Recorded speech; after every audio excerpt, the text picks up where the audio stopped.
akan ada TKI, kita sepakat menolak. Tapi jangan lagi ada TKI yang sembunyi-sembunyi masuk. Yang ini yang kita khawatirkan. Ternyata Luhut sempat rayu Bupati Konawe terima 500 TKA Cina dan diancam bila tidak mau.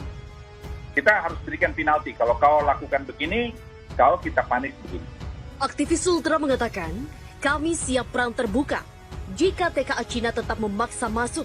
Nanti lagi kita main kasar, kita dilaporkan lagi bahwa kita acara kebencian, apa deh. Saya selalu melihat kepentingan nasional. Nah, kok kita itu ribut, mereka itu lagi di karantina, kok sekarang mungkin karantinanya sudah selesai, saya nggak tahu. Saya sudah menyurat sampai di Cina menerima bantuan, tapi sampai sekarang nggak ada juga bantuannya dari perusahaan itu. Bagaimana? Kapalnya sudah pulang ke Cina belum? Menko Maritim katakan sudah care, apa yang kau minta kita siapkan. Tapi kenyataan juga sampai sekarang belum ada yang diterima bantuan. Bagaimana kita ini? Tidak ada. Saya hanya meluruskan berita karena sama juga ditwist juga oleh media beritanya. Nah, oleh Menteri Kumham kita duduk diluruskan berita itu. Nggak ada yang salah di situ. Saya juga nggak belain, ngapain saya bela-bela yang nggak perlu. Kita akan menjaga peradaban perubahan. Karena pemuda itu dikenal sebagai agent of change, agent of control sosial politik, iron stock, and moral force. Jika Bapak Luhut bisa panjang inilah bukti nyatanya pemimpin kita. Ternyata Luhut sempat rayu Bupati Konawe terima 500 TKA Cina dan diancam bila tidak mau. Aktivis Sultra mengatakan, kami siap perang terbuka jika TKA Cina tetap memaksa masuk. Akhir pekan ini, publik Indonesia digegerkan dengan kabar rencana masuknya 500 tenaga kerja asing atau TKA asal Cina ke Konawe, Sulawesi Tenggara atau Sultra. Kabar tersebut lantas menyita semua orang karena waktu kedatangan mereka di masa pandemi COVID-19. Tak sedikit yang mengaitkan rencana kedatangan 500 TKA Cina ini dengan Menteri Koordinator Bidang Kemaritiman dan Investasi atau Menko Marvel, Luhut Binsar Panjaitan LBP. Namun, dugaan publik itu dibantah dengan keras oleh juru bicara Kemenko Marvel, Jody Rahadi, bahwa tidak ada kaitan antara Luhut dengan ratusan pekerja Cina itu. Namun penjelasan Jody Rahadi itu dipatahkan oleh Bupati Konawe Kerry Saiful Konggoasa saat hadir di acara Apa Kabar Indonesia Pagi di salah satu TV swasta beberapa waktu kemarin. Dalam penjelasannya, ia mengakui Menteri Luhut janji akan memenuhi apa-apa yang dibutuhkan oleh dirinya. Dan bila tidak mau, maka Kabupaten Konawe tidak akan mendapatkan bantuan masalah penanganan COVID-19. Menko Maritim mengatakan, sudah Ker, apa yang kau minta kita siapkan, kata Kerry dalam pemaparannya. Dan tak sampai di situ, Kerry pun mengakui janji yang disampaikan oleh Luhut hingga kini belum terrealisasi. Tapi kenyataannya, sampai saat ini belum ada terima bantuan. Begitulah dikatakan Kerry. Kerry menjelaskan, kabar soal rencana kedatangan 500 TKA Cina ini diketahui dari pekerja pers bahwa akan ada TKA yang masuk ke Konawe. Sebenarnya informasi ini didengar dari wartawan bahwa akan ada tenaga asing yang akan masuk. Namun, Kerry tetap bersikukuh dengan keputusannya untuk menolak rencana masuknya ratusan pekerja dari negeri tirai bambu itu. Penolakan Kerry ini lebih pada kekhawatiran adanya penyebaran COVID-19 di daerah Konawe. Dia sebagai bupati menolak karena dia sudah sepakat bahwasanya dengan COVID-19, Corona diselesaikan dulu, baru masuk tenaga asing. Sehingga karena hal ini akan mempengaruhi kondisi di daerah mereka. Meski begitu, Kerry juga mengetahui dirinya tidak punya kuasa penuh untuk menghentikan rencana masuknya TKA Cina itu. Tetapi jika memang pemerintah pusat tidak mau membicarakan bagaimana baiknya, tidak ada persoalan kalau sudah pemerintah pusat. Tetapi yang saat ini diharapkan adalah betul-betul TKA yang masuk ke Kabupaten Konawe steril daripada Corona. Dan mungkin Kerry juga akan berbicara dengan Pak Gubernur bagaimana nanti teknis.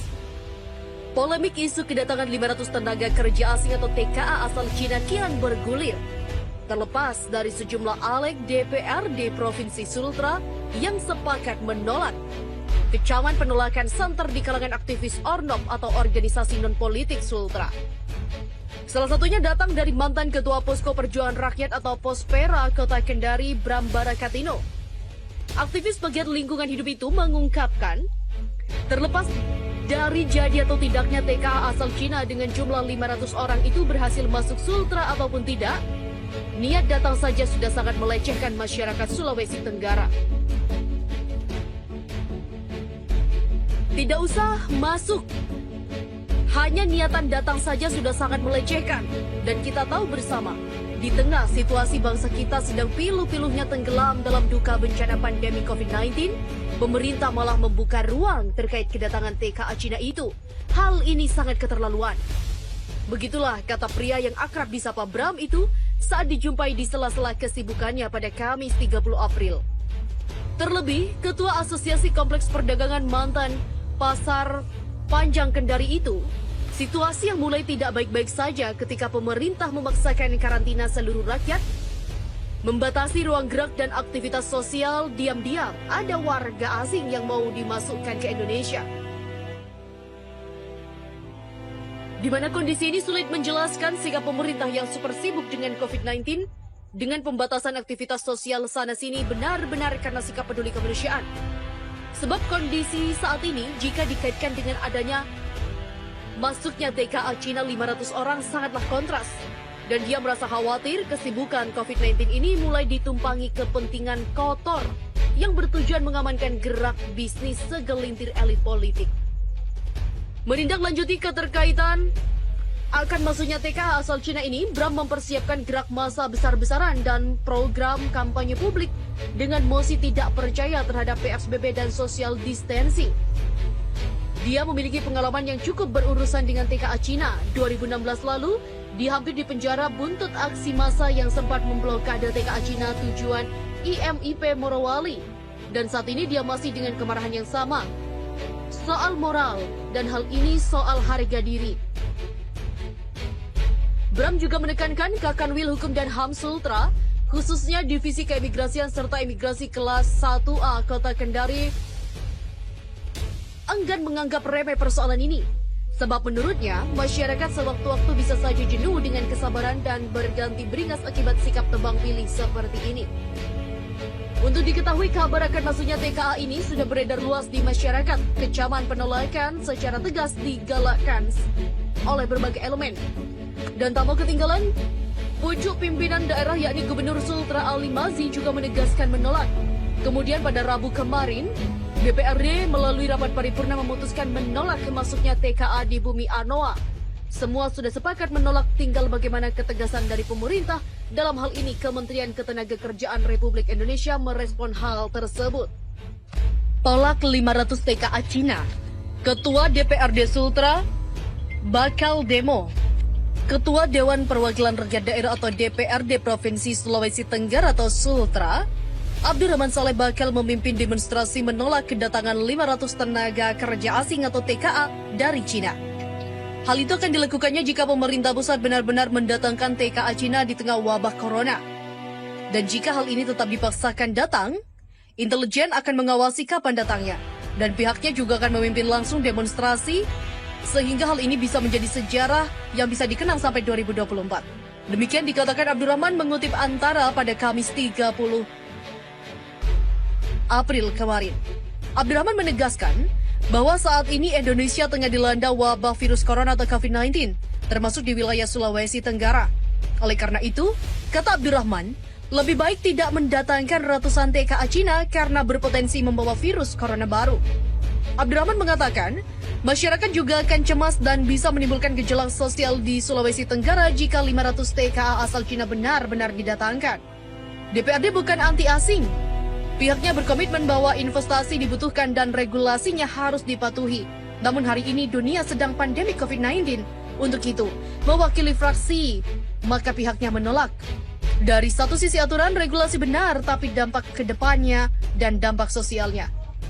Anggota fraksi Partai Keadilan Sejahtera atau PKS, Muhammad Poli juga mengkritik rencana pemerintah mendatangkan 500 TKA asal Cina di tengah pandemi corona. Ia mengingatkan bahwa sudah banyak masyarakat setempat yang dirumahkan lantaran perusahaan tempatnya bekerja terdampak virus tersebut. Maka dari itu akan timbul kesenjangan jika pemerintah pusat memberikan pekerjaan kepada TKA asing. Diketahui pemerintah pusat berencana mendatangkan 500 TKA asal Cina. Mereka akan ditempatkan di perusahaan pemurnian nikel atau smelter PT VDNI atau Virtu Dragon Nickel Industry di Morosi, Kabupaten Konawe. Pemprov dan DPRD Sultra menolak meski pemerintah sudah menerapkan protokol kesehatan. Meskipun rencana kedatangan TKA tersebut merupakan kebijakan pemerintah pusat dan sudah melalui mekanisme protokol COVID-19, namun suasana kebatinan masyarakat di daerah belum ingin menerima kedatangan TKA. Demikian dikatakan Gubernur Sultra, Ali Mazi mengutip Antara pada Rabu 29